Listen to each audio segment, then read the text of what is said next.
Dito na nagsimulang maging kakaiba ang lahat. Isang international video call mula sa tatay ko. Anak, huwag ka nang magtanong kung bakit. Kumuha ka agad ng tubig, gamot, at pagkain, mas marami, mas maganda. Huwag kang lalabas, at huwag kang lalapit kahit kanino. Tandaan mo, may mga nangangagat ng tao dito sa amin. Nakakahawa ito, huwag na huwag kang magpapakagat. Hindi pa siya tapos magsalita, bigla na lang naputol ang video. Kasabay nito, may nag-pop up na message sa WeChat ko. Yung video na ipinadala niya kanina lang. Sa simula ng video, magulo at gumagalaw ang kuha sa isang kalye. Malakas ang sirena ng pulis, at sa di kalayuan, may isang lalaking dinambahan ang isang naglalakad. Mahigpit niyang kinagat ang leeg nito at hindi na binitawan. Nang ilipat ang anggulo ng camera, maraming tao ang nagkakagulo at nagkakagatan sa gitna ng kalsada. Tumalsik ang dugo sa bintana ng sasakyan, at sunod-sunod ang mga sigawan. Nagsimulang pagpawisan ang mga kamay ko, muntik nang mabitawan ang cellphone ko. Tahimik na tahimik ang dorm ng hapong iyon. Si Dos ay nakayupyup sa mesa, umiidlip. Rinig pa mula sa earphones niya ang sound effects ng laro. Si Tres naman ay nakahiga sa kama, paminsan-minsan, napapangiti ng parang baliw. Yakap-yakap ni Quattro ang libro niyang Advanced Mathematics. Pati laway niya, tumutulo na sa mga pahina. Napalunok ako, nanginginig ang boses ko. Mga tol, may malaking problema. Walang pumansin sa akin. Ilakasan ko ang boses ko, putya, gising na. May mamamatay. Inaantok na tumingala si Dos, anong problema, kuya? Bumagsak ka na naman. Itinutok ko ang cellphone sa mukha niya, tignan mo. Agad siyang nagising sa mga nakakakilabot na sigaw sa video. Putya, pelikulang zombie ba to? Pinadala lang yan ni Airpods, live footage mula sa ibang bansa. Narinig ni Tres ang ingay at napaupo, anong nangyayari? Ibinabari ni Quattro ang libro niya at lumapit. Nagkumpul silang tatlo para panoorin ang video, at pagkatapos, namutla silang lahat. Totoo ba to? Nanginginig ang boses ni Quattro. Hindi magbibiro si Airpods tungkol sa ganitong bagay. Sabi ko habang nagmamadaling isuot ang jacket ko. Tara na, sa supermarket, ngayon na. Teka, sabi ni Tres, pupunta tayo sa supermarket, agad-agad. Paano kung peke lang yan? Sana nga hindi totoo, kinakalkal ko na ang pataka ko. Kapag totoo to, patay tayong lahat. Nang makita nilang seryosong-seryoso ako, nataranta na rin silang tatlo. Pinatay ni Dos ang laro niya at sinunggaban ang jacket. Nagmamadaling pinatay ni Tres ang video call. Tinatawag pa siya ng girlfriend niya sa kabilang linya. Inihagis ni Quattro ang libro niya at sumugod na rin palabas kasama namin. Halos takbuhin na namin ang pagbaba sa hagdan. Anong bibilhin? Anong ni Dos habang tumatakbo kami? Tubig, pagkain, gamot. Bilhin niyo kung gaano karami ang kaya nating bilhin. May 2,000 pa sa bank card ko. Sabi ni Quattro, mayroon akong 1,500. Dalhin niyo lahat, sabi ko. Mawawala na ang buhay natin, bakit pa natin iintindihin ang pera? Normal lang ang lahat sa loob ng campus. May mga magkasintahang magka-holding hands na namamasyal, may mga nagbabasketball sa court. Mayroon ding mga may dalang backpack na papunta sa library. Napakaganda ng sikat ng araw, na parang hindi totoo. May mangyayari nga ba talaga? Hindi naman kalayuan ang supermarket mula sa dorm. Sumugod kaming 4 papasok na parang mga baliw. Buti na lang at hindi gaanong maraming tao sa oras na to. Maghiwa-hiwalay tayo, utos ko. Dos, sa tubig ka. Tres, sa instant noodles at tinapay ka. Quattro, pumunta ka sa may mga gamot. Ako na ang bahala sa mga biskwit at delata. Gaano karami ang kukunin? Lahat ng kaya niyong kunin, kunin niyo. Habang tulak ang mga shopping cart, nagsimula kaming maghakot ng mga bilihin na parang wala nang bukas.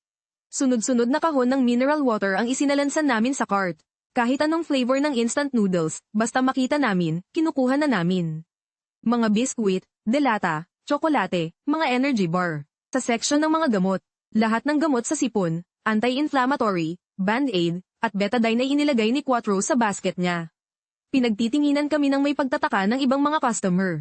Magkakampang ba kayo, mga iho? Pabirong tanong ng Alice sa cashier. Ngumiti na lang ako ng pilit at hindi na sumagot. Parang maliliit na bundok ang 4 na shopping cart namin sa dami ng laman. 3,800 at 47 piso lahat. Nag-ambag-ambagan kami para mabayaran yun. Bawat isa sa amin ay may pasan-pasan na tig-2 malaking bag paglabas. Isang malakas na tili ang narinig mula sa labas ng supermarket. Sobrang matinis. Tunog na parang galing lang sa isang taong sobrang takot. Nagkatinginan kaming 4, isa pang sigaw. Sa pagkakataong ito, mas malapit na. Sa labas ng glass door, isang babae ang pasuray-suray na tumatakbo palapit. Taga-ibang kurso siya, nakita ko na dati.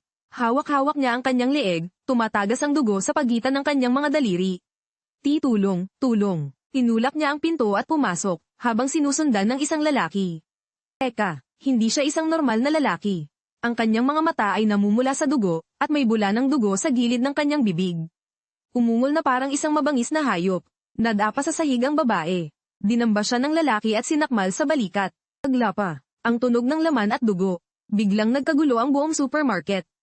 Nagtumbahan ang mga estante, nagkalat ang mga paninda sa sahig. Nagtakbuhan ang mga tao sa iba't ibang direksyon. Ilang beses na nangisay ang babaeng nakagat. Tapos, sa isang nakakakilabot na paraan, tumayo siya. Namula na rin ang mga mata niya. Sinusugod ang sino mang makita. Takbo, sigaw ko. Bitbit ang mga supply, sumugod kaming apat palabas. Lubos na ang kaguluhan sa supermarket. May mga nakagat at natambo na naman. Naghalo-halo ang mga hiyawan, iyakan, at ang tunog ng mga bumabagsak na estante. Nagsisiksikan na ang mga tao sa pinto. Sa emergency exit tayo, sigaw ni Quattro. Nagbago kami ng direksyon at sumugod papunta sa side door. Tinulak namin ang pinto. Iba na ang mundo sa labas. Ang mga estudyanteng kanina lang ay naglalaro ng bola, ngayon ay nagkakagatan na. Gumugulong ang bola ng basketball sa gitna ng nagkalat na dugo. Sa di kalayuan, makapal ang usok na nagmumula sa direksyon ng kantin. Sunod-sunod at hindi matapos-tapos ang mga sigawan. Shet, walang tigil sa pagmumura si Dos. Huwag kayong tumunganga dyan, takbo. Humagibis kami ng takbo dala-dala ang aming mga gamit. Sunod-sunod na bumabagsak ang mga tao sa likod namin. May isang tumalon mula sa itaas ng dormitoryo. May mga hinihila papasok sa damuhan. Gumuho ang mundo sa loob lang ng ilang minuto. 30, P*T*, Nina, huwag kang lilingon. Sinubukan ni 30 na tumakbo papunta sa direksyon ng girls' dorm. Nandoon pa si Xiaoyu. Magpapakamatay ka lang kung pupunta ka doon ngayon. Mahigpit namin siyang hinawakan ni Doi. Pero siya, mamamatay na tayo, uunahin mo pa yung girlfriend mo. Pilit naming kinalagkad si Ferdy pabalik sa dorm. Hinding-hindi ko malilimutan habang buhay ang mga nakita namin sa daan. Yung mabait naming dorm auntie, nakadapa sa sahig at may kung anong ninangat-ngat. Puno ng madugong mga kamay ang salamin ng guardhouse. May sumubok umakyat sa puno, pero hinayla pababa at pinagpira-piraso. Nasa unahan na ang dorm building namin. Bilis. Sumugod kami papasok sa gusali. Umaandar pa ang elevator. Sa hagdan tayo. Ako ang nagdesisyon. Kap, ika-6 na palapag. Ang palapag na dati parang ikamamatay mo sa pagod, ngayon, nilipad namin paakyat. Nandito na kami. Dorm 612. Nanginginig kong dinukot ang susi. Bilisan mo, kuya. May narinig kaming mga yabag na tumatakbo sa likod namin. Ipinasok ang susi sa seradura. Inayhit. Itinulak ang pinto. Nagkandara pa kaming apat sa pagpasok. Isara ang pinto. I lock mo. Click. Naka-deadbolt. Napahandusay kami sa sahig, habol ang aming hininga. Kumuha kayo ng pangharang sa pinto. Gumapang ako patayo, mesa, upuan, kabinet, lahat ng kayang galawin, ibinara namin sa pinto. Siksik na siksik ang pagkakaharang. Sakalang kami medyo nakahinga ng maluwag. Kinuha ni Ferdy ang phone niya at parang baliw na tinawagan ang girlfriend niya. Sumasagot ba? Naka-off, nanginginig ang kamay niya. Sumilip sa bintana si Dos para tumingin sa labas, Tangina. Puno sa baba, puro sila ng mga ganong bagay. Lumapit din ako para tumingin. Nakakakilabot ang tanawin sa baba. Pagala-gala lang ang mga infected ng walang direksyon. Yung iba, suot pa ang school uniform natin. Kanina lang, mga buhay na kaklase pa natin sila, pero ngayon. Walang internet, sabi ni Quattro habang hawak ang phone niya. Ayun na nga, walang wifi at data. Pero may kuryente pa sa dorm. Bilis, i-charge nyo na ang mga phone. Punuin nyo lahat ng power bank. Nagkandara pa kaming hanapin lahat ng charger. Inalughog ni Quattro ang lahat at nahanap niya yung radyo na ginagamit para sa English exam. Naghahanap ng frequency. Mula sa static, may narinig na putol-putol na boses. Mayroong malawakang mga insidente ng pangangagat sa iba't ibang lugar. Nakakahawa ito. Pinapayuhan ang lahat na manatili sa loob ng kanilang mga bahay. Huwag lumabas. Inu. Paulit-ulit lang ang naririnig na boses mula rito. Nagkatinginan na lang kami. Nangyari na nga. Ang katapusan ng mundo. Dumating ito ng ganon na lang, walang anumang babala. Paulit-ulit pa ring pinapatugtog ng radyo ang mensaheng iyon. Kaming apat ay nakaupo lang sa sahig, walang nagsasalita. Hindi tumitigil ang mga sigawan sa labas ng bintana. Nasusuka ako. Tinakpan ni Second D ang bibig niya at tumakbo sa banyo. Narinig namin ang tunog ng pagsusuka. Si Ferdy naman ay tuloy-tuloy pa rin sa pagtawag, paulit-ulit. Bakit hindi niya sinasagot? Bakit? Si Forday ay nakayakap sa mga tuhod niya, nanginginig ang mga balikat. Pinilit kong tumayo, Yuuna, bilangin muna natin ang mga supply. Kailangan nating may gawin, Kung hindi, mababaliw tayo. Inilatag namin ang lahat ng mga pinamili. 8 kahon ng instant noodles, 24 na pakete bawat kahon. 6 na kahon ng mineral water, 12 bote bawat kahon. 20 pakete ng compressed biscuits. 15 delata. Ilang tsokolate at energy bar. At mayroon pang isang tumpok ng gamot. Kung titipirin natin, kinwento ko sa isip ko. Pinakamatagal na ang 2 linggo. Pagkatapos ng 2 linggo, lumabas si Second galing banyo, putlang-putla ang mukha.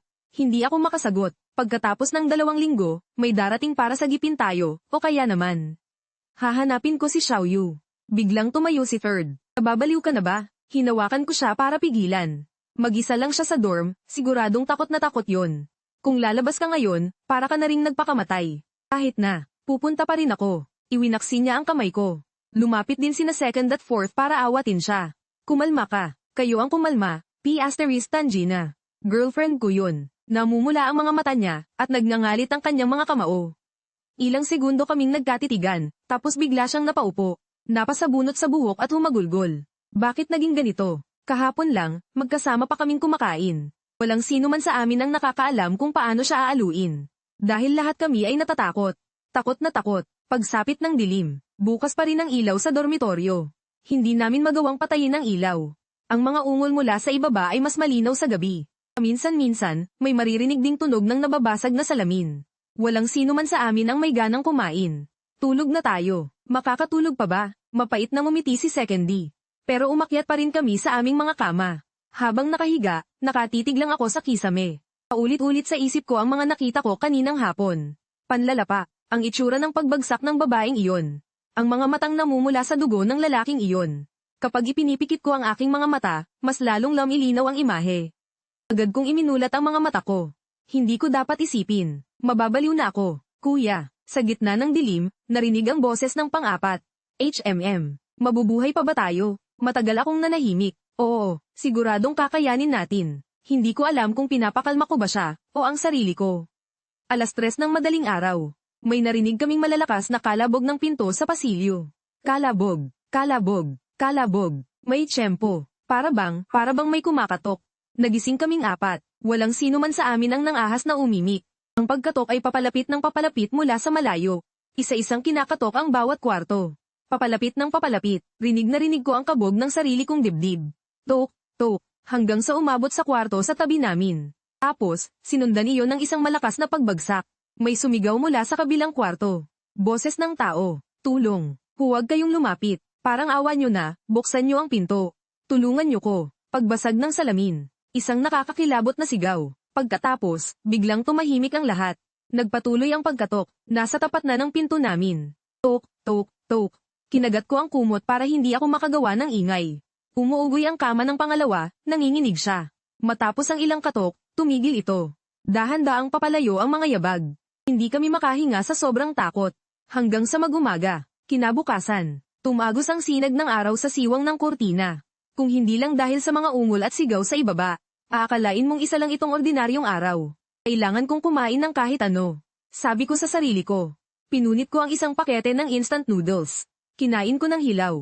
Walang kalasa-lasa. Si Lao-san, walang tigil pa rin sa pagtawag.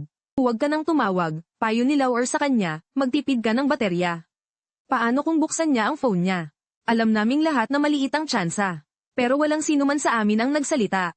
Tinitimpla ni Lao ang radyo, naghahanap ng karagdagang impormasyon. Paulit-ulit pa rin ang sinasabi. Mayroong malawakang insidente ng pangangagat sa iba't ibang lugar.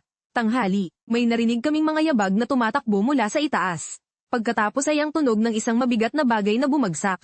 May nag-aaway ba? Tulong. Gusto nilang kunin ang pagkain ko. Putang ina, ganitong sitwasyon na nagtatago ka pa rin. Ilabas mo, wala na talaga akong pagkain.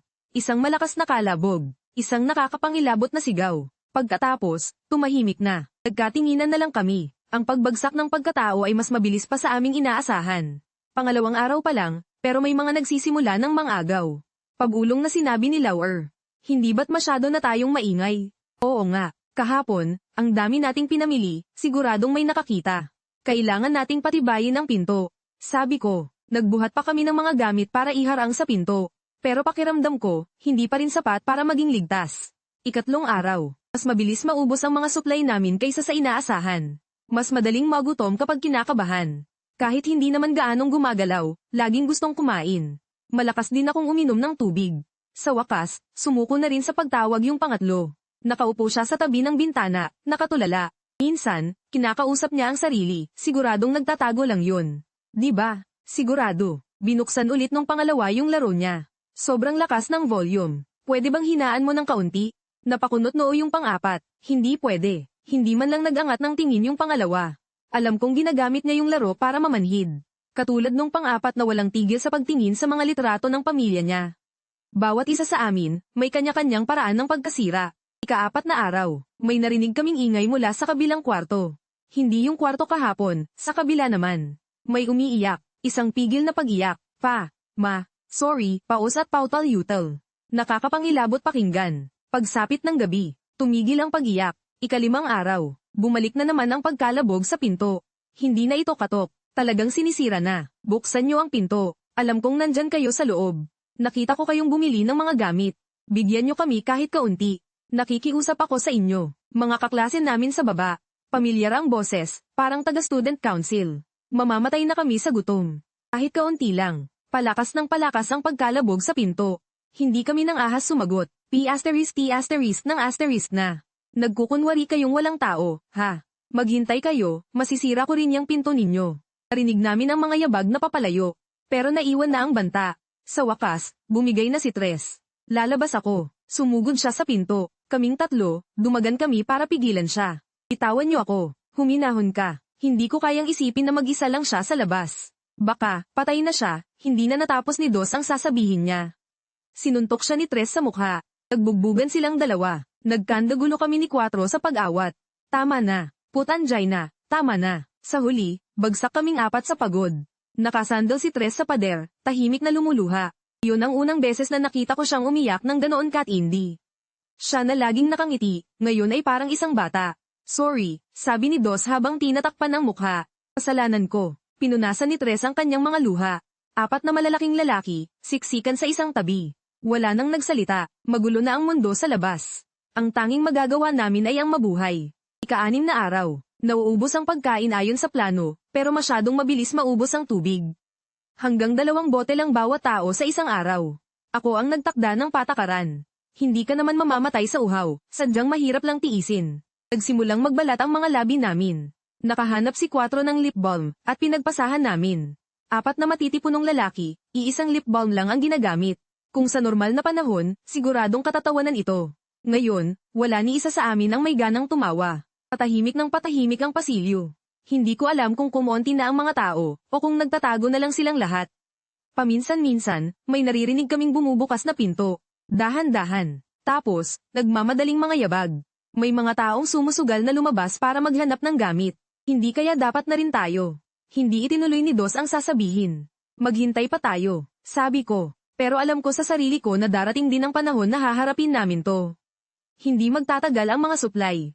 Pero kung lalabas kami ngayon, ang mga bagay sa labas ng bintana ay gumagala pa rin. Hindi sila napapagod. Hindi nila kailangang kumain o uminom. Palakad-lakad lang sila roon. Minsan, nagtitipon-tipon sila. Umaatungal sa kung saang direksyon. Para bang nag-uusap sila, pero mas parang instinct lang ang ginagamit nila para mag-usap. Ano ba talaga sila? Si Ika-4, nakadungaw sa bintana at nagmamasid. Mga infected, mga zombie. Sabi ni Ika-2, kahit ano pa yan, kapag nakasalubong natin, tapos tayo. Pagsapit ng gabi, biglang nag-vibrate ang cellphone ni Ika-3. Napatalon siya na parang nakuryente. Isang text message. Nanginginig ang kamay niya, halos hindi na mahawakan ng maayos ang cellphone. Si Xiao Yu.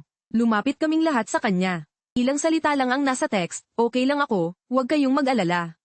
Halos maiyak na si Ika-3 sa sobrang emosyon. Agad siyang nag-reply, nasaan ka? Ligtas ka ba? Naghintay kami ng matagal. Walang reply. Siguradong nagtatago lang yun, malapit nang malawbat ang cellphone niya. Sabi ni Ika-3 para palubagin ang sarili niya. Wala ni isa sa amin ang nagsalita.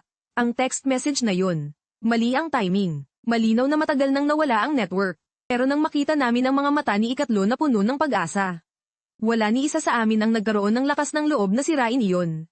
Ika-7 araw. Kailangan na nating lumabas. Ang isang pakete ng instant noodles ay kailangang paghatian sa 2 kainan. Ang compressed biscuit ay dinudurog sa maliliit na piraso, at kaunti lang ang pwedeng kainin sa isang pagkakataon. At ang tubig, mas maingat pa ang pagbabudget. May maliit na tindahan sa unang palapag. Sabi ni ika-4, masyadong malayo. Umiling ako. Mula unang palapag hanggang ika-6, bale wala lang yan dati. Pero ngayon, bawat palapag ay maaaring maging sanhi ng iyong kamatayan. Tingnan muna natin kung may iba pa sa palapag natin. Damay kita ko sa siwang ng pinto at nakinig ng matagal. Tahimik, isang nakakamatay na katahimikan. Lalabas muna ako para sumilip. Hindi pwede, sabay tayo. Tumayo si Dos. Mas madali tayong mapapansin kapag marami. Kahit na, hindi pwedeng ikaw lang mag-isa ang mapahamak. Sa huli, napagdesisyonan na dalawa ang lalabas. Ako at si Dos. Kumuha kami ng 2 handle ng mop para gawing armas. Binalot namin ang aming mga katawan sa bedsheet para kahit paano'y may proteksyon. Bago kami umalis, inabutan ako ni Quatro ng isang fruit knife. Iyon ang madalas niyang gamitin pang balat ng mansanas. Ingat, alam ko. Huminga ako ng malalim. Dahan-dahan kong inalis ang mga nakaharang sa pinto. Ang kamay ko ay nasa doorknob. Ang tibok ng puso ko, parang tambol sa lakas. Dahan-dahan kong pinahihit. Bumukas ng kaunti ang pinto. Makinig muna. Walang ingay. Lakihan pa ng kaunti ang bukas. Sumilip. Madilim ang buong hallway. Tanging ang emergency light lang ng safety exit ang umiilaw. May mga maitim na bakas sa sahig. Hindi ko magawang tingnan ng maigi. Sumenyas ako, at dahan-dahan kaming lumabas ni Dos. Yung katabing kwarto, 614. Nakaawang ang pinto. Sobrang dilim sa loob. Nagkatinginan kami. Pero nagpasya pa rin kaming pumasok para tingnan. Tinulak ko ang pinto para bumukas. Isang masangsang na amoy ang sumalubong sa amin. Halos masuka si Dos, gamit ang mahinang ilaw mula sa hallway. Nakita namin ang isang taong nakahiga sa sahig. Hindi, dati siyang tao. May malaking butas sa leeg niya. Tuyo na ang dugo. Umuugong ang mga langaw sa paligid. Naghahanap ng makakain. Tiniis ko ang aking pandidiri. Mabilis kong sinuri ang paligid. May kalahating pakete ng biskwit sa mesa. May 2 bote ng tubig sa aparador. Sa ilalim ng kama, hindi ko na tiningnan. Kunin na ang mga gamit at lumabas na tayo agad. Isang silid, 6-6. Nakakandado ang pinto. Kumatok-katok. Walang sumasagot. Sa susunod na silid, bukas ang pinto ng 6-8. Halos baligtad na ang lahat sa loob. Nahalughog na. Nagpatuloy na kami. 6-2-0. 6-2-2. 6-2-4. Karamihan ay walang laman. Kung may tao man, matagal nang tumakas. O kaya, ayokong isipin. Naglakad papunta sa hagdanan. Sumilip sa ibaba. Sobrang dilim, walang maaninag. Balik na tayo. Pabulong na sabi ng pangalawa. Tumango ako. Kaunti lang ang nakuha natin ngayon. Pero at least, natiyak natin ang sitwasyon sa palapag na ito. Pabalik na kami nang may marinig kaming ingay mula sa baba. Mga yabag, marami, at magulo. May kasama pang paghingal. Dali-dali kaming nagtago sa pinakamalapit na dormitoryo. Pinigil namin ang aming paghinga. Palapit ng palapit ang mga yabag. Umaakyat na sila sa hagdan. Bilis, kapit lang. Nakagat siya, anong gagawin natin? Bumalik muna tayo sa dormitoryo, doon na mag-usap. Mga buhay na tao, at may isang sugatan. Dumaan ang mga yabag sa tapat ng pinagtataguan namin. Nagpatuloy sila paakyat, naghintay kami ng matagal, sinigurado naming malayo na sila. Saka lang kami lumabas. Mabilis kaming bumalik sa 612. Kinakabahang naghihintay ang pangatlo at pang-4. Nang makita kaming ligtas na nakabalik, pareho silang nakahinga ng maluwag. Kumusta? Umiling lang ako, halos walang tao sa palapag na ito. Inilabas ko ang mga nahanap namin. 2 bote ng tubig, kalahating pakete ng biskwit, at ilang mga tira-tirang pagkain. May umakyat kanina, parang may nakagat. Sabi ng pangalawa, natahimik silang 4, nakagat, magiging isa ba siya sa mga ganoong bagay? Pagsapit ng gabi, may narinig kaming nakakakilabot na sigaw mula sa itaas. Pagkatapos ay mga yabag ng takbo. Mga kalabog, patayin niyo siya, nagbago na siya, kapatid ko yan. Hindi na siya yon. Nagtagal ng matagal ang ingay ng paglalaban. Hanggang sa tuluyan ng tumahimik ang lahat. Walang sino man sa amin ang nagsalita. Pero lahat kami ay may naintindihang isang bagay. Kapag nakagat ka na, wala ka ng lunas. Ika-8 araw, may amoy ng dugo sa pasilyo. Kahit nakasara ang pinto, amoy na amoy pa rin. Yakap-yakap ng pangatlo ang kanyang cellphone at hindi ito binibitawan. Hinihintay pa rin ang reply na baka hindi na dumating kailanman. Hindi na makapaglaro ng games ang pangalawa. Lagi na lang siyang talo. Sa inis, ibinato niya sa tabi ang kanyang cellphone. May isinusulat ang pang-4 sa kanyang kwaderno. Lumapit ako para tingnan. Huling habilin. Bakit ka nagsusulat niyan? Para kung sakali. Kalmado niyang sabi. PWE, PWE, PWE. Huwag kang magsalita ng ganyan. Pero sa loob-loob ko, alam ko. Na kailangan na talagang maghanda. Nauubos na ang mga supply natin. Kailangan na nating magdesisyon. Pwedeng magpatuloy tayong magtago, at mamatay na lang sa gutom. O lumabas para maghanap ng pagkain, at posibleng mamatay agad. Bukas, kailangan nating lumabas. Sabi ko, walang tumutol. Sa sitwasyon ba namang to? Nung gabing yun, inilabas namin ang lahat ng natitirang pagkain. Tigi-isang pakete ng instant noodles. Parang huling hapunan na namin. Naaalala nyo pa ba ang unang araw ng klase? Biglang sabi ng pangatlo, oo naman, ikaw nga tong bitbit ang dalawang malaking kahon. Hingal na hingal ka. Tumawa ang pangalawa. Ikaw pa ang may ganang magsabi niyan. Ulol, isang buong kahon ng game disc ang dala mo. Pero pinaka nakakatawa si pang-apat, isang kahon ng libro ang dinala. Mga textbook yun. Protesta ng pang-apat. Anong textbook? Puro nobela kaya ang kalahati niyan.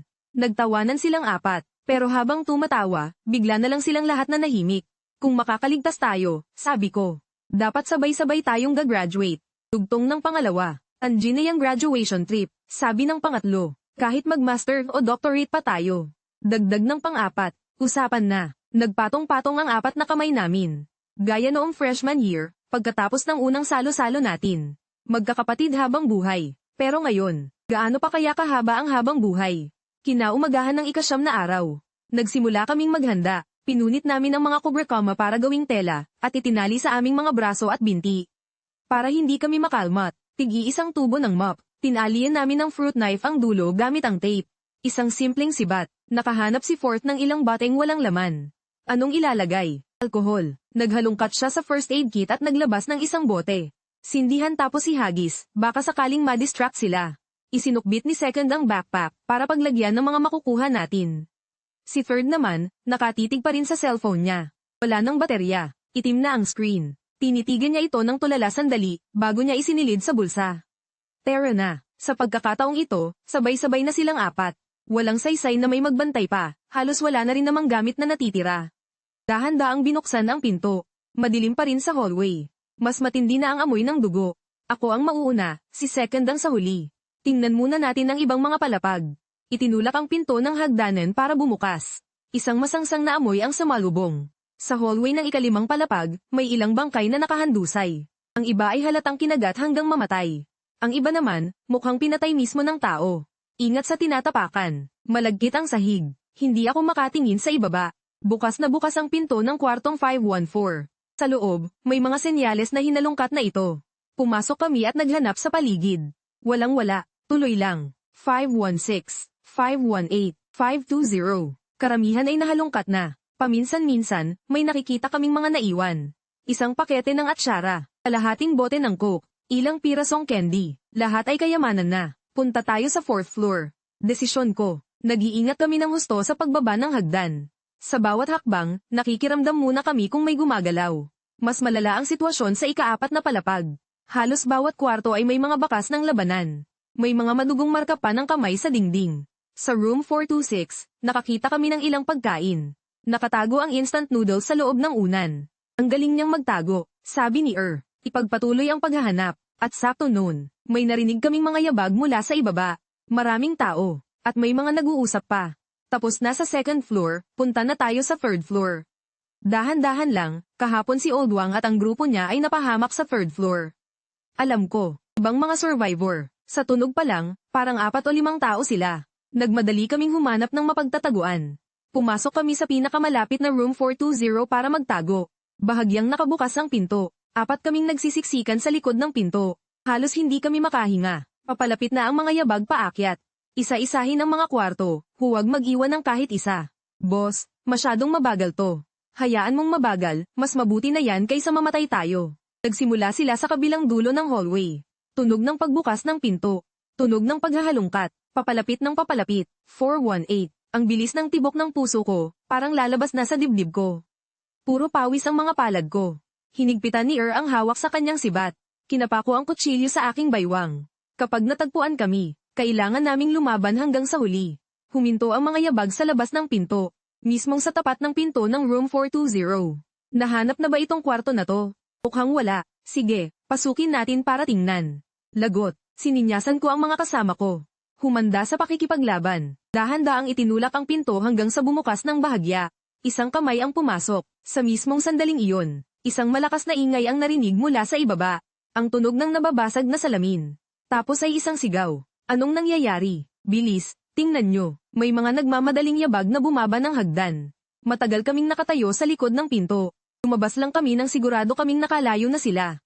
Putek, muntik na tayo doon, nagpunas ng pawis si pangalawa. Balik muna tayo. Hindi na tayo pwedeng magtagal dito. Siguradong may nangyari sa ibaba. Mabilis kaming umatras paakyat sa itaas. Pagdating namin sa may hagdanan. Mas malakas na ingay ang narinig namin mula sa ibaba. Takbo, paakyat na sila. Bilis, bilis, bilis. Ingay ng magugulong mga yabag. At may kasama pang mga ungol. Iyong pamilyar, hindi makataong ungol. Ang mga nilalang na yon. Nakapasok na sila sa gusali. Takbo, tumatakbo kami paakyat na parang mga baliw. Palapit ng palapit ang mga yabag sa likuran namin. Nagkahalo ang mga sigaw ng tao at ungol ng mga halimaw. Ika-5 palapag. Ika-6 na palapag. Sumugod kami sa loob ng 612. Isara ang pinto. I lock. Harangan ang pinto. Itinambak namin ang lahat ng bagay na kayang mabuhat. Pagkatapos, kaming 4 ay napalumpasay na lang sa sahig. Patuloy pa rin ang ingay sa labas. May kumakatok sa pinto at humihingi ng tulong. Buksan ang pinto. Tulong. Parang awa nyo na. Hindi kami makagalaw. Ang mga katok ay naging malalakas na kalabog. Tapos, mga tunog ng paglapang. Mga hiyaw ng paghihirap. Unti-unting tumahimik ang paligid. Pero alam namin, na yung mga nilalang na yun, nandito pa rin sa gusali. Si Quattro, nanginginig na nagtanong, sila. Paano sila nakapasok? Walang sumagot. Siguro may aksidenteng nagbukas ng pinto sa baba. O baka sila na mismo ang sumire nito. Ang punto ay, natrap kami. Mga hayop na nakakulong. Binilang namin ang natitira sa amin. 3 pakete ng instant noodles. 2 bote ng tubig. Kaunting chichirya. Hindi ito tatagal ng ilang araw. Pero hindi ito ang panahon para mag-alala tungkol dyan. Anumang oras, maaaring dumaan sa labas ng pinto ang mga nilalang na yon. Hindi man lang kami makapagsalita ng malakas. Nag-uusap kami gamit ang mga senadoryas. Pagsapit ng gabi, palaging may ingay sa pasilyo. Mga yabag, tunog ng may kinakaladkad. Paminsan-minsan, may maririnig ka pang ngumunguya. Si Tres ay nanginginig sa ilalim ng kumot. Si Dos, yakap-yakap ang sibat at ayaw bitawan. Si Quattro naman ay walang tigil sa tahimik na pagdarasal. Ako, nakatitig lang sa pinto. Kung sakaling matagpuan nila kami, gaano katagal kayang pigilan sila ng pinto na to? Ika-10 araw, medyo tahimik na sa pasilyo. Pero hindi kami sigurado kung nakaalis na ba sila. Gutom. Gutom na talaga. 1 pakete ng instant noodles, hinati sa 4. Tigi-ilang subaw lang para sa bawat isa. Mas lalo kaming nagtitipid sa tubig. Parang masusunog na ang lalamunan namin sa uhaw. Hindi na tayo pwedeng maghintay pa. Magpapakamatay lang tayo kung lalabas pa tayo. Tumatanggi si pangalawa. Kung mananatili lang tayo rito, hihintayin lang din natin ang kamatayan. Walang saysay ang pagtatalo. Parehong patungo sa kamatayan. Tanghali, may kumatok sa pinto. Dahan-dahan. At may ritmo. Tao ba yan? Pabulong na sabi ni pang-4. Kumatok ulit ng ilang beses. Tapos may narinig kaming boses, mga bro sa room 612. Alam kong nandyan kayo sa loob. Medyo pamilyar ang boses. Taga room 810 ako sa taas, magkaklase tayo. Chen Liang. Naalala ko na, yung payat at maliit na lalaki. Hindi siya masyadong nagsasalita. Ako na lang mag-isa ang natitira rito. Garalgal ang boses niya, parang may iyak. Pwede ba, pwede nyo ba akong patuluyin? May dala akong pagkain, pwede kong ibahagi sa inyo.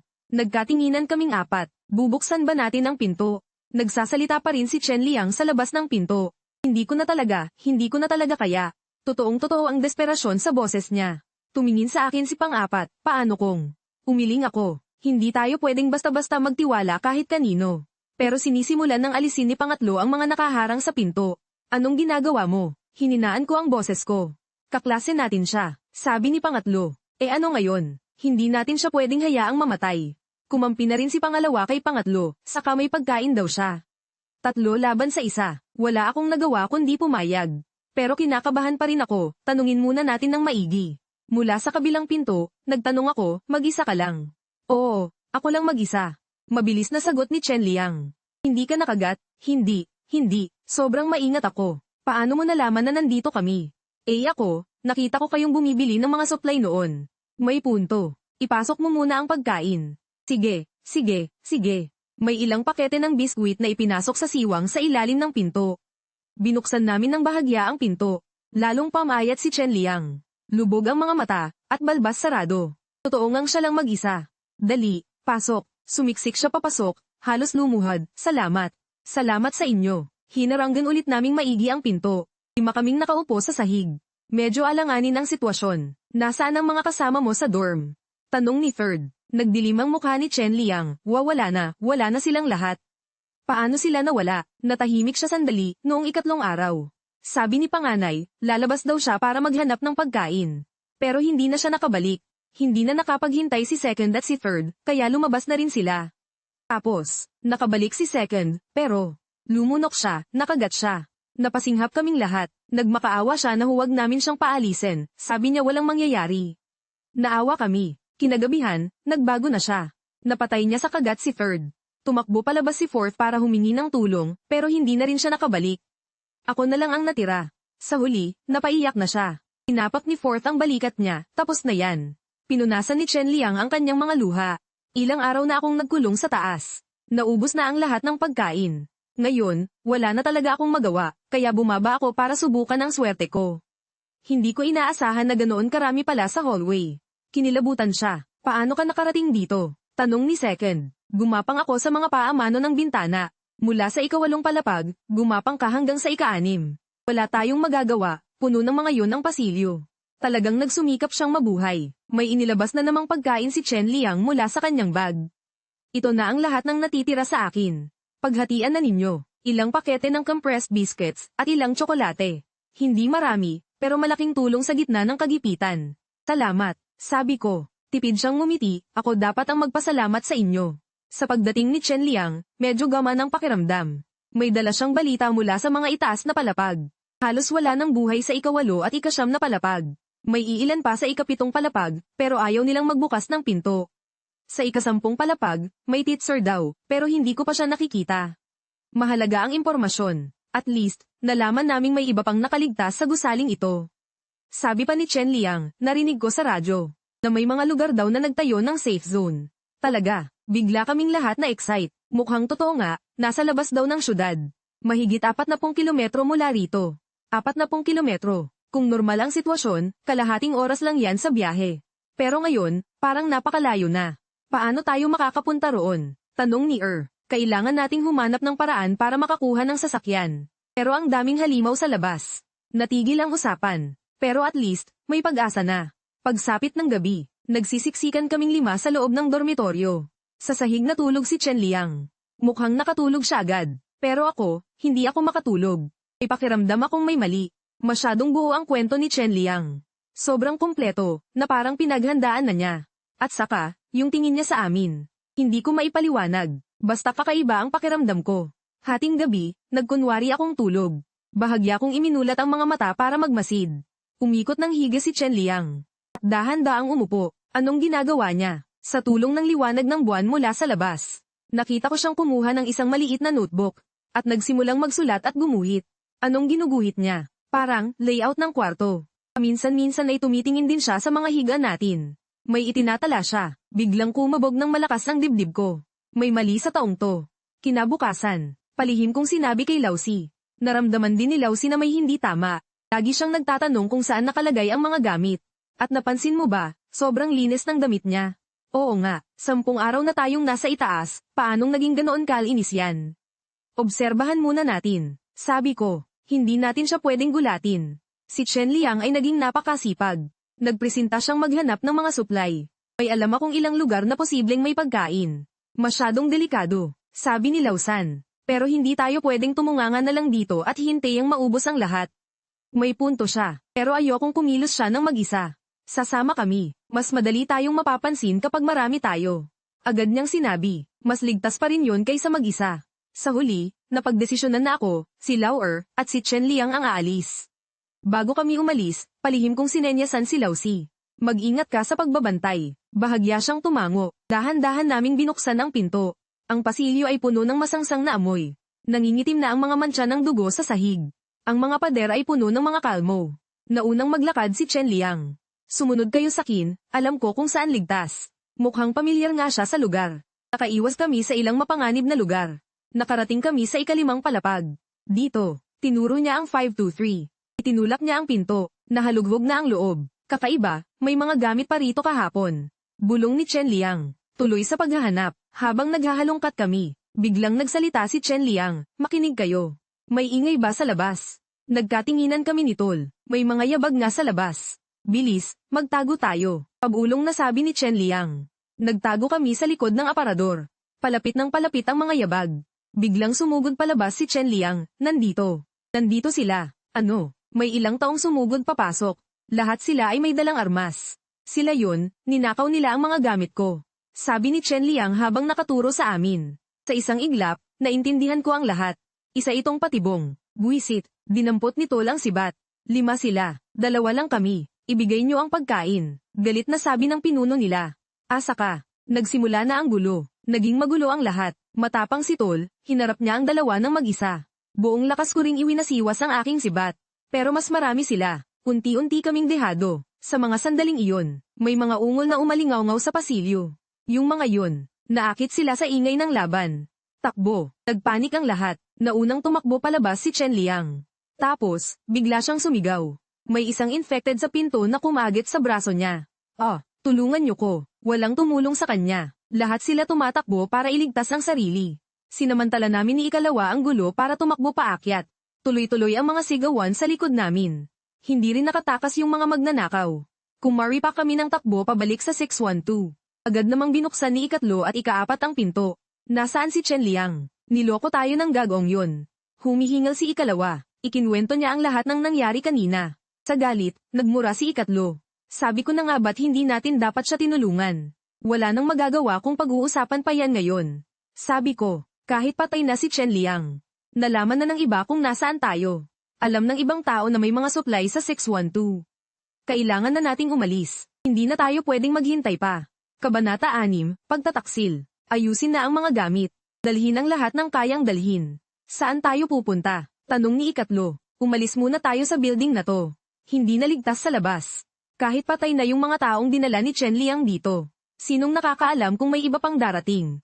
At saka, mas marami pang infected sa hallway. Kailangan nating maghanap ng ibang lugar. Sa parking lot, biglang sabi ni ikaapat. Ano? Baka mas ligtas sa basement ng parking lot. May punto siya. Maliit lang ang pasukan sa basement, madaling depensahan. Pero paano tayo makakapunta doon? Nasa kabilang dulo ng campus ang parking lot. Dadaanan natin ang canteen, library, at mga classroom building. Mga 1 kilometro rin yun. Parking lot, kailangan na nating sumugal. Gumawa kami ng simpleng proteksyon. Sinilid namin ang lahat ng natirang pagkain at tubig sa bag. Kinuha ng bawat isa ang kanilang armas. Naghanda pa si 4 ng 7 Molotov cocktail. Tandaan, huwag makipaglaban ng matagal. Ang target natin ay ang parking lot. Naintindihan. Huminga ng malalim. Binuksan ang pinto. May amoy pa rin ang dugo sa pasilyo. Pero wala pa kaming nakikitang infected sa ngayon. Maaaring nasa ibang palapag sila. Dumaan sa hagdan. Dahan-daang bumaba. Ika-6 na palapag. Ika-5 palapag. May bangkay sa may hagdanan ng ikatlong palapag. Sa damit pa lang, galing sa grupo kanina. Laslas ang leeg dahil sa kagat. Iniwasan namin. Ika-2 palapag.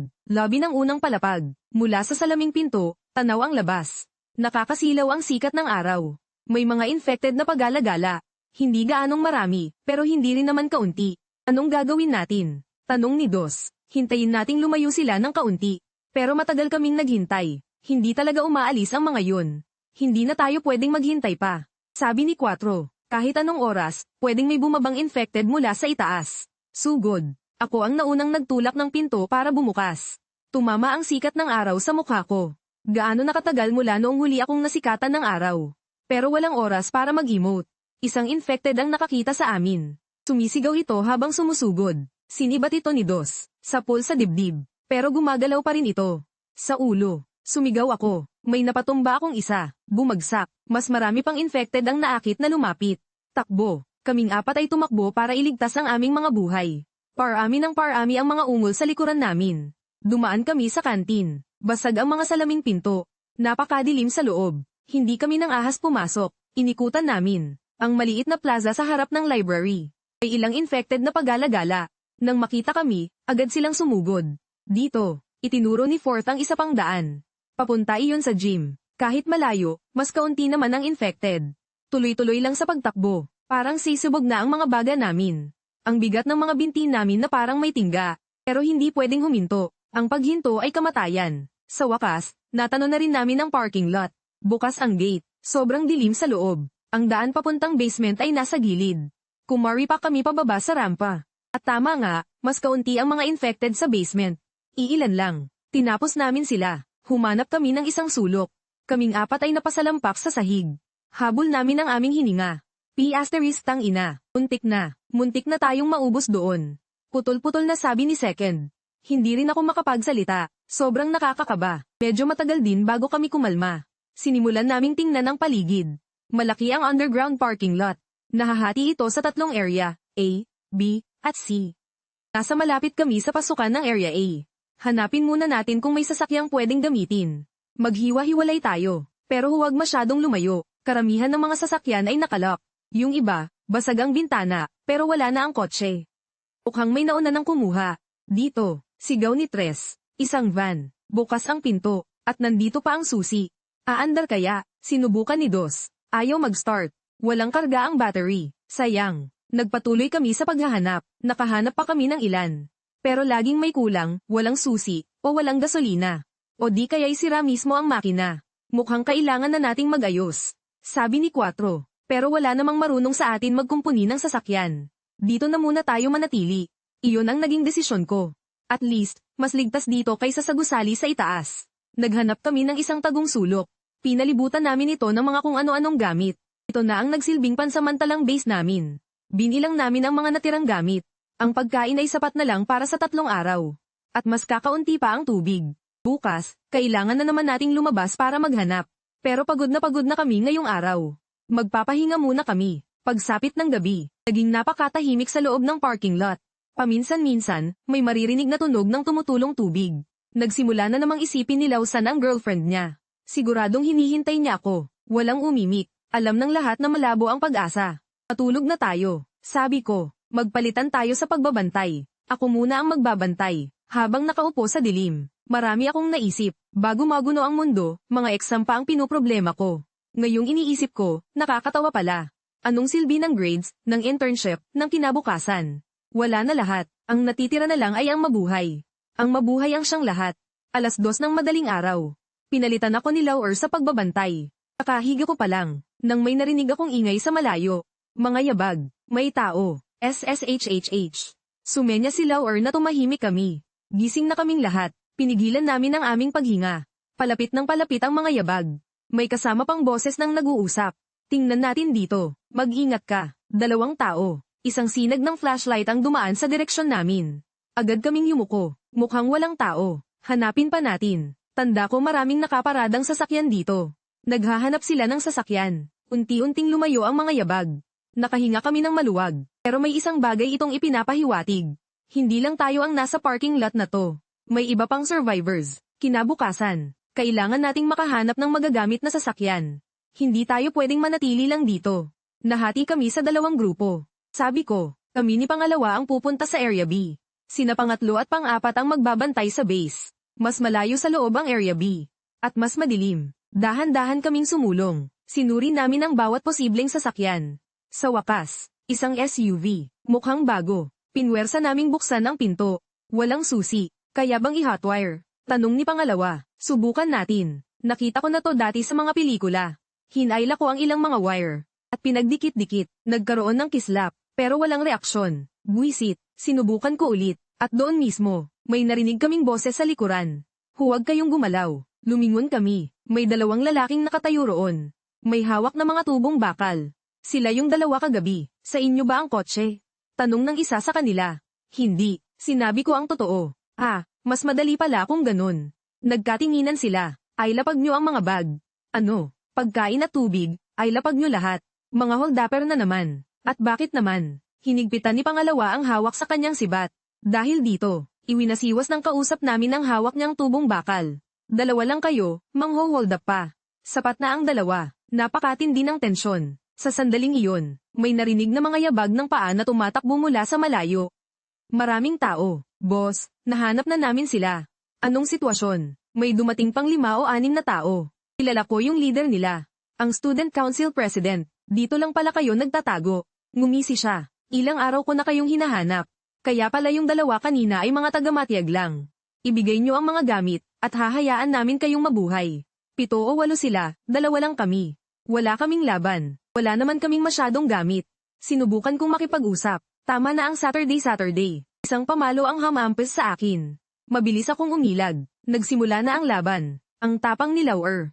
Isang saksak ng sibat, isang tamba. Pero napakarami nila. Pinagtulungan ako ng dalawa. Unti-unti na akong nanghina. Mukhang katapusan ko na. Bigla, may umalingaw-ngaw na mga Eitangal mula sa dulo ng parking lot.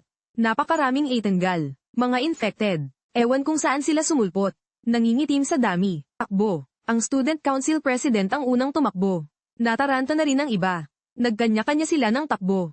Sinamantala namin ni Lauer ang pagkakataon at tumakbo pabalik. Pero sobrang dami ng mga infected. Dagsaan sila mula sa lahat ng direksyon. Dito, hinayla ko ni Lauer at nagtago kami sa ilalim ng isang truck. Dumaan lang sa tabi namin ang mga infected. Hinahabol ang mga taong iyon. Sunod-sunod ang mga sigaw. May dinamba, may pinagpira-piraso. Umaalingasaw ang amoy ng dugo. Matagal kaming naghintay. Unti-unting tumahimik ang paligid. Saka lang kami naglakas loob na lumabas. Puro putol-putol na parte ng katawan ang nagkalat sa sahig. Naubos lahat ng mga taga-student council. Tara na, hindi na kami nagtagal pa. Tumakbo kami pabalik sa Area A. Nag-aalalang naghihintay sina 3rd at 4th. Anong nangyari? Nasugatan ba kayo? Puro kayo dugo. Hindi sa amin ang dugong to. Ikinwento namin ang mga nangyari kanina. Pareho silang natakot. Hindi na rin ligtas sa lugar na to. Sabi ni 4th, totoo nga, saan kaya nanggaling ang ganon karaming infected?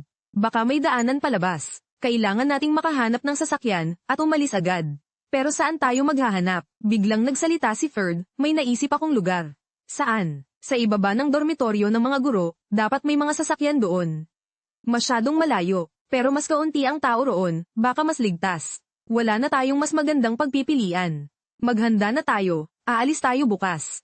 Ang gabing iyon, walang sino man ang nakatulog ng maayos. May mga ingay na paminsan-minsan ay naririnig mula sa parking lot. Hindi namin alam kung mga infected ba iyon o kung ano pa. Sa gitna ng kadiliman, bawat isa ay may malalim na iniisip. Makakalabas kaya tayo rito ng buhay? Kabanata 7, ang huling pagsisikap. Nang mag-uumaga na, sinimulan na namin ang huling paghahanda. Hinati sa 4 ang natitirang pagkain. Bawat isa ay may dalang isang parte. Sakaling magkahiwa-hiwalay tayo, at least mayroon pa rin tayong makakain. Sinuri ng paulit-ulit ang mga armas. 2 na lang ang natirang bote ng alkohol ni Lausi. Tipid-tipirin ang paggamit. I-check natin ang ruta. Inilatag ko ang mapa na mano-manong ginuhit. Mula sa parking lot hanggang sa dormitoryo ng mga guro. Kailangang tawirin ang halos buong campus. Ito ang pinakamaikling daan. Turo ni Lausan. Dadaanan ng basketball court, admin building, at May Yuan cafeteria. Mga 2 kilometro siguro. Masyadong lantad dito. Umiling si Lauer. Oo nga, walang mapagtataguan sa basketball court. Kapag nakita tayo, yari na. Iikot tayo. Hindi kaya. Hindi aabot ang pagkain natin. Kailangan na nating sumugal. Era na. Ang campus sa umaga ay nababalot sa manipis na hamog. Sobrang tahimik. Isang kakatuwang katahimikan. Dahan-dahan kaming lumabas sa parking lot. Kaunti lang ang mga infected sa labas. Siguro nagtatago sila kapag gabi. Gumilid kami sa mga anino ng gusali para umusad. Pahinto-hinto kami sa paglakad. Bawat kanto, kailangan munang magmasid. Nakarating kami sa gilid ng basketball court. Sumilip kami sa cyclone wire. Mayroong mahigit 10 infected sa court. Palaboy-laboy lang sila at walang direksyon. Hintayin natin silang mapunta sa kabilang dulo. Pabulong kong sabi, habang nakatago sa likod ng mga halaman. Naghihintay ng tamang pagkakataon. 5 minuto, 10 minuto. Sa wakas, karamihan sa mga infected ay nasa malayong dulo na ng court. Mabilis kaming tumawid habang nakayuko. Dapat magaan lang ang mga yabag. Hindi pwedeng gumawa ng ingay. Nasa kalagitnaan na kami. Nang biglang nadulas si Lausi. Nasipa niya ang isang lata. Ang tunog ay sobrang lakas sa katahimikan ng umaga. Lahat ng infected ay lumingon. Nakita na nila tayo. Takbo. Todo takbo. Humahabol ang mga infected habang umuungol. Ang mas malala pa, nakaakit ng mas marami pang infected ang ingay. Mula sa mga dormitoryo, sa kantin, sa bawat sulok. Dito, tinuro ni Tres ang admin building. Pumasok tayo. May mga infected din sa pasilyo. Sumusugod sa sino mang makita. Pinabagsak ni Dos ang isa gamit ang sibat. Tuloy lang sa pagtakbo. Akyat. Ikalawang palapag. Padami ng padami ang mga humahabol sa likuran natin. Sa rooftop, sigaw ko. Ang huling paraan. Itinulak namin ang pinto papuntang rooftop. Nakakasilaw ang sikat ng araw. Mabilis na isinara ang pinto. Ginamit ang katawan para harangan ito. Kalabog. Kalabog. Kalabog. Binabangga ng mga infected ang pinto. Humanap kayo ng pangharang. May mga kung ano-anong gamit sa rooftop. Mga mesa, upuan, tabla. Pinagpatong-patong lahat sa may pinto. Ligtas na muna sa ngayon. Pero na-trap din tayo. Anong gagawin natin ngayon? Tanong ni Dos habang hinihingal. Tumingin ako sa paligid. Isa ang admin building sa mga pinakamatataas na gusali sa campus. Mula rito, tanaw ang halos buong campus. Puro infected sa lahat ng dako. Siksikan. Higit pa sa inaasahan ng dami. Doon, turo ni Quatro sa malayo. Ang dormitoryo ng mga guro. Mukhang payapa. Mukhang mas kaunti ang mga infected doon. Pero ang tanong, paano tayo makakarating doon? May iba pa bang daan pababa? Tiningnan namin ang paligid. Maliban sa pintong nakaharang. Ang fire escape lang ang meron. Nakita ni Third, isang bakal na hagdan na nakakabit sa pader sa labas. Pero puno na ito ng kalawang. Hindi ko alam kung magagamit pa. Subukan natin. Ako ang unang dumaan. Hinawakan ko ang hagdan at inalag-alog. Umingit ito, pero mukha namang matibay pa. Ako na ang mauuna. Nagsimula na akong bumaba, dahan-dahan. Umuyog-yug ang hagdan. Hindi ako nang ahas tumingin sa ibaba. Pagdating ko sa may bintana ng second floor, sumilip ako sa loob. Puno ng mga infected ang hallway. Nagpatuloy ako sa pagbaba. Malapit na ako sa lupa. May ilang infected din sa ibaba. Pero hindi marami. Pwede nang bumaba. Pabulong kong sigaw. Nagsimula nang bumaba ang iba. Pangalawa si Third. Tapos si Fourth. Si Second ang huli. Habang nasa kalagitnaan ng pagbaba si Second, naglabas ng isang masamang tunog ang hagdan. Isang hinang ang bumigay. Biglang tumagilid ang hagdan. Ingat, muntik nang mahulog si Second. Mahigpit siyang kumapit sa hagdan. Bilis, binilisan niya ang pagbaba, pero palakas ng palakas ang tunog ng pagkasira ng hagdan. Sa wakas, nakatalon si Second pababa. Sa sumunod na segundo, ang buong hagdan ay bumagsak ng may malakas na kalabog. Ang malakas na ingay ay nakaakit sa mga infected. Takbo, takbuhan na naman. Sa pagkakataong ito, malinaw ang aming target. Ang dormitoryo ng mga guro. 1 kilometro. Kailangan lang naming malagpasan ang 1 kilometrong ito. Pero napakarami ng mga infected. Pinalilibutan kami mula sa lahat ng direksyon. Molotov. Sinindihan ni Quatro ang isa at inihagis. Boom. Pansamantalang napigilan ng apoy ang ilan sa kanila. Pero mas marami pa ang dumarating. Ilagpasan namin sa pagtakbo ang Mayuan Restaurant. Bukas na bukas ang salaming pinto nito. Napakadilim sa loob. Hindi kami naglakas loob na pumasok. Inikutan na lang namin. Nasa unahan na ang Faculty Dormitory Area 7. Mahigpit na nakasara ang malaking gate. Akyatin ang pader. Unang umakyat si Dos. Pagkatapos ay tinulungan niya kaming makaakyat. Pangalawa ako. Pangatlo si Tres. At huli si Quatro. Sakto noong paakyat na si Quatro sa tuktok ng pader. Isang infected ang humablot sa paa niya. Quatro. Sinubukan namin siyang hilahin. Pero mas marami pang infected ang dumumog. Halos mahayla na siya pababa. Noong mga sandaling iyon, may narinig kaming ugong ng makina mula sa malayo. May paparating na sasakyan. Isang armored vehicle ang sumugod papalapit. Diretsyong binangga at pinatalsik ang isang grupo ng mga infected. Mula sa sasakyan ay tumalon ng ilang taong nakauniporme. May hawak na mga armas. Sanay sa laban. Bang, bang. Tumpak ang bawat putok. Isa-isang bumagsak ang mga infected. Bumaba ka na riyan. Sigaw ng isa sa kanila kay Quatro. Sinamantala ni Lausi ang pagkakataon at tumalon mula sa pader. Natulala kaming lahat, ang rescue team. May dumating talaga para sagipin tayo. Mayroon pa bang ibang survivors? Tanong ng isang sundalong naka-helmet. Wala na. Pautal-yutal kong sagot. Sakay na, dadalhin namin kayo sa safe zone. Sa sandaling pagsakay namin sa sasakyan, umiyak si Lausan. Niyakap niya ang pinakamalapit na sundalo at humagulgol. Sa wakas, dumating din kayo. Tinapak ng sundalo ang likod niya. Ayos na ang lahat, ligtas na kayo. Sa loob ng armored vehicle, may iba pa ring survivors. Lahat sila ay mga estudyanteng nailigtas mula sa iba't ibang lugar. Iisa lang ang ekspresyon sa mukha ng lahat. Ang pagkatulala ng isang taong nakaligtas sa isang sakuna. Humandar na ang sasakyan. Lumingon ako para tignan ang aming campus. Ang lugar kung saan ako namuhay ng 3 taon. Ngayon ay isa ng impyerno. Pero nakaligtas kami. Sa pag-iisip nito, umirat ang puso ko. Kamusta ang sitwasyon sa safe zone? May nagtanong. Maayos naman. Sagot ng sundalo, may pagkain, tulong medikal, at tirahan. Ang pinakamahalaga sa lahat, kumukonti na ang mga infected. Kumukonti, hindi sila parang makina na hindi nauubusan ng enerhiya. Kung walang pagkain, manghihina sila hanggang sa mamatay. Naglilinis na sa iba't ibang lugar, kaya gumaganda na ang sitwasyon. Pag-asa, tunay na pag-asa. Nagpatuloy sa pag-usad ang sasakyan. Nakakita ng mas maraming sasakyang militar sa daan. Lahat ay nagsasagawa ng rescue at clearing operations. Asul pa rin ang langit. Mainit pa rin ang sikat ng araw. Siguro, magiging maayos din talaga ang lahat. Kabanata 8, bukang liwayway, bumabaybay ang armored vehicle sa syudad. Ito ang unang beses kong makita ang mundo sa labas. Mas malala pa kaysa sa loob ng campus. Nagkalat sa kalsada ang mga abandonadong sasakyan. Ang ilan ay nagkabanggaan, ang iba na may tumaob sa gilid ng daan. Basag ang mga pinto at bintana ng mga tindahan. Napakagulo sa loob. Paminsan-minsan, may nakikitang mga infected. Pero karamihan sa kanila ay mabagal ng kumilos. Hindi na sila kasing agresibo tulad noong una. Totoo ngang humihina na sila. Paliwanag ng sundalo. Hindi sila nakakakain, kaya humihina ang sistema ng kanilang katawan. Tinatayang sa loob ng isang buwan, halos malilinis na ang lahat. Isang buwan. Mukhang matagal, pero abot tanaw na ang katapusan. Gaman ng kaunti ang pakiramdam sa loob ng sasakyan. May ilang nagsimulang mag-usap ng pag-ulong. Saang college kayo galing? Computer Science. Ikaw, Civil Engineering. Yung mga kasama nyo sa dorm, kumusta na? Mabilis na naputol ang usapan. Walang sino man ang gustong pag-usapan yun. Samandal sa balikat ko si Tres. Nakatulog na siya. Siya ang pinakapagod sa amin nitong mga nakaraang araw. Palagi niyang inaalala ang girlfriend niya. Sana, buhay pa siya. Pagkatapos ng isang oras, pumasok ang sasakyan sa isang malawak na lugar. Napapalibutan ito ng barbed wire. May mga guard post. Nandito na tayo, sabi ng sundalo. Ang safe zone. Mas malaki kaysa sa inakala ko. Maayos na nakahanay ang mga tolda. Sa gitna, may ilang mga pansamantalang gusali. Siguro iyon ang command center at medical station. Maraming tao. Lahat sila ay mga survivor.